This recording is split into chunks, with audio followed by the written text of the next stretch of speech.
बहाना नहीं है। सारे हिंदुस्तान में जिस तरीके से कोयले का संकट हो रहा है, लगातार कोयले की कीमत में इजाफा हो रहा है और उससे जितने भी थर्मल पावर से जो पावर जनरेशन होता है उसकी विद्युत दरों में पूरे देश में लगातार वृद्धि हो रही है। ये तो हमारा छत्तीसगढ़ है, एनटीपीसी भी जो बिजली दे रहा है उसकी भी दरों में वृद्धि हुई है।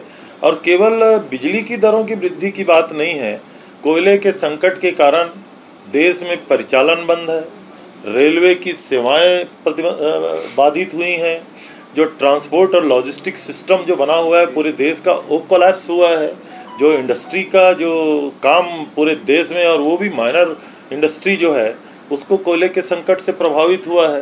तो ये तो जो महंगाई है, कोयला तो एक जिन्स है, पूरे देश में पेट्रोल की, डीजल की, कोयले की, ईंधन की, रसोई गैस की जिस तरीके से महंगाई बढ़ रही है, आने वाले समय में आपको देखेंगे अभी केवल बिजली का संकट नहीं, देश में और कितने संकट आएंगे, महंगाई बढ़ेगी। तो मैं ऐसा समझता हूँ कि सारा देश, और इसी के खिलाफ तो हमारे आदरणीय राहुल जी कन्याकुमारी से कश्मीर तक पदयात्रा कर रहे हैं।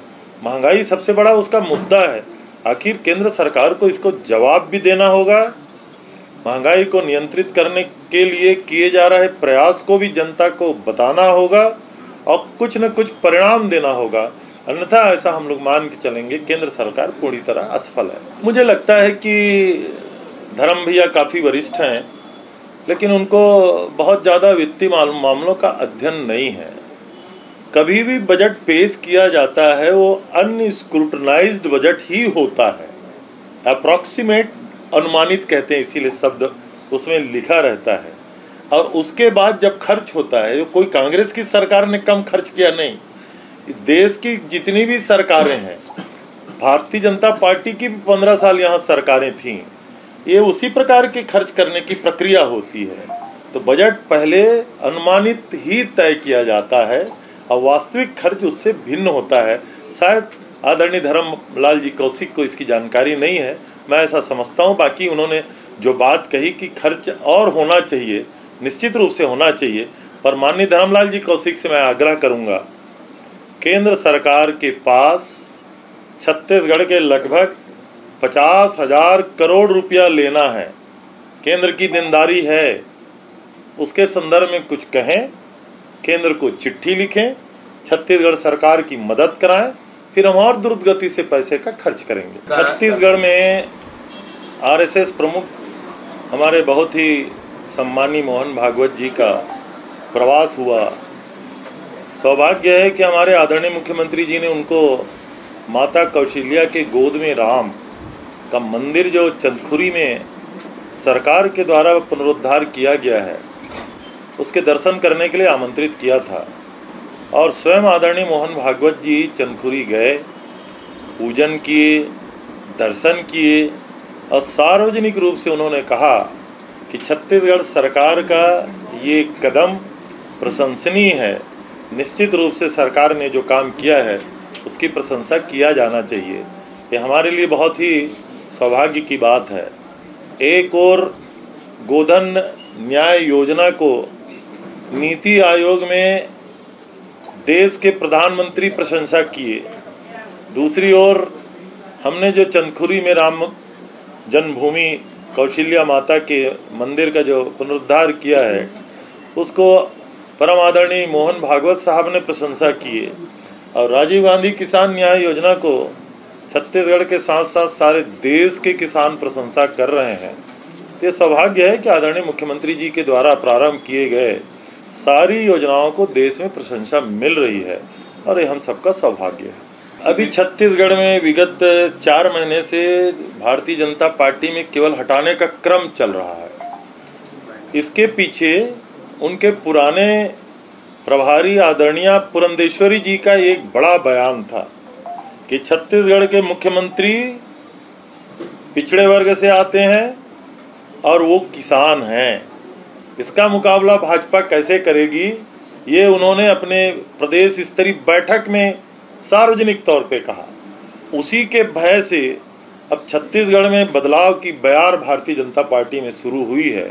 पुरंदेश्वरी जी को ही बदल दिया गया, अब जामोहन साहब आए हैं और नेता प्रतिपक्ष बदल दिए गए, भारतीय जनता पार्टी के अध्यक्ष बदल दिए गए, युवा मोर्चा के अध्यक्ष बदल दिए गए। अब ये लगातार उनका बदलाव जारी है। लेकिन जो पुरंदेश्वरी जी का प्रश्न है कि भूपेश बघेल जी किसान हैं और सारे फैसले किसानों के हित में ले रहे हैं, तो बदलाव में भी दुर्भाग्य है कि ना तो नारायण चंदेल जी किसान हैं और ना अरुण साव जी किसान हैं। तो भारतीय जनता पार्टी और कितने बार बदलाव करेगी, ये बड़ा प्रश्न चिन्ह है, यक्ष प्रश्न है। अब आदरणीय आई हैं, वो छत्तीसगढ़ के कांग्रेस का घोषणा पत्र लेकर आई हैं कि परम सम्मानीय प्रधानमंत्री श्री नरेंद्र भाई मोदी जी का घोषणा पत्र लेकर आए हैं। ये तो उन्हीं की समझ में आना चाहिए। घोषणाओं को पूरा कौन ने नहीं किया। मोदी जी ने एक लाइन कहा था कि काला धन आएगा और 15 लाख आपके खाते में जाएगा, और जिस दिन 15 लाख आपके खाते में जाना शुरू हो जाएगा, आधी समस्या हिंदुस्तान की यूं ही समाप्त हो जाएगी। तो परम आदरणीय जो ये बयान दे रहे हैं, उनसे मेरा अनुरोध है कि अपने पिछले घोषणा पत्र को केवल पलट के पढ़ लें, और केंद्र की सरकार से अगर उनमें हिम्मत है, भारतीय जनता पार्टी के किसी नेता में कोई हिम्मत नहीं है, लेकिन अगर उनमें थोड़ी भी हिम्मत है तो देश के परम सम्मानीय प्रधानमंत्री जी से आग्रह करें कि अपना केवल एक घोषणा पूरा कर दें। परम आदरणीय देश के प्रधानमंत्री नरेंद्र भाई मोदी जी का जन्मदिवस है। मेरी भी शुभकामनाएं हैं, ईश्वर उनको दीर्घायु करे। लेकिन जिस सेवा का कार्यक्रम भारतीय जनता पार्टी लेने जा रही है, अभी भी हम इस बात से चिंतित हैं कि किसान उनकी प्राथमिकता में क्यों नहीं रहता। आम लोगों के लिए कोई कार्यक्रम वो क्यों नहीं देते। और मुझे उम्मीद है, अभी तो जन्मदिन आने में कुछ दिन का समय है, किसानों के लिए भी कुछ बड़ा कार्यक्रम देते तो किसानों को, देश के किसानों को, केवल छत्तीसगढ़ की बात नहीं, देश के प्रधानमंत्री हैं तो देश के किसानों को लाभ होता। नया रायपुर को बृहद रूप से बसाने की हमारी तैयारी है। हम वहाँ छोटे छोटे इलेक्ट्रॉनिक्स के बेस के माइनर इंडस्ट्री के लिए भी जगह आरक्षित किए हुए हैं। वहाँ माननीय मंत्रियों के बंगले लगभग तैयार हैं, माननीय विधायकों के और अफसरानों के बंगले लगभग तैयार हैं। हमारी विधानसभा भी लगभग, उसका भी काम अब शुरू होने जा रहा है। हम 2-3 बड़े होलसेल मार्केट को भी नया रायपुर में ले जाने की तैयारी किए हुए हैं, उसके लिए ज़मीन आरक्षित किया हुआ है। अनेक होलसेल मार्केट के जो पदाधिकारी हैं उन्होंने सहमति भी दी है, उन्होंने मांग भी की है। आने वाले समय में आप देखिएगा कि नया रायपुर के बसाहट को और तेजी लाने के लिए इन सारे कार्य में हम लोग तेजी लाएंगे। खेती को भी खेती का दर्जा दिया है, मछली पालन को भी खेती का दर्जा दिया है, और किसानों के लिए हॉर्टिकल्चर में भी 0% ब्याज पे 3 लाख तक के ऋण देने का प्रावधान किया है। ये किसानों की स्वावलंबन बनने की दिशा में, उनको आत्मनिर्भर बनाने की दिशा में सरकार के प्रयास हैं, और इससे लाख की खेती को बढ़ावा मिल रहा है। लाख की हम प्रोसेसिंग भी कर रहे हैं। हमारे जो एसएचजी की महिलाएं हैं, हमारे केवीके से जो जुड़े हुए लोग हैं, हमारे गौठानों से जो जुड़े हुए महिलाएं हैं, उनको हम लाख की प्रोसेसिंग करने की यूनिट भी दे रहे हैं। और पहले 200-250 रुपये किलो में लाख बिक जाता था, अब उनको 2000-2500 रुपये किलो से भी अधिक की कीमत उनको मिल रही है।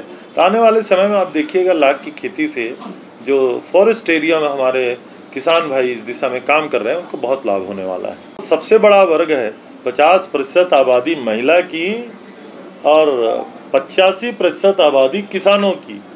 अब दोनों वर्ग अगर वंचित हैं तो फिर कार्यक्रम वो किसके लिए कर रहे हैं।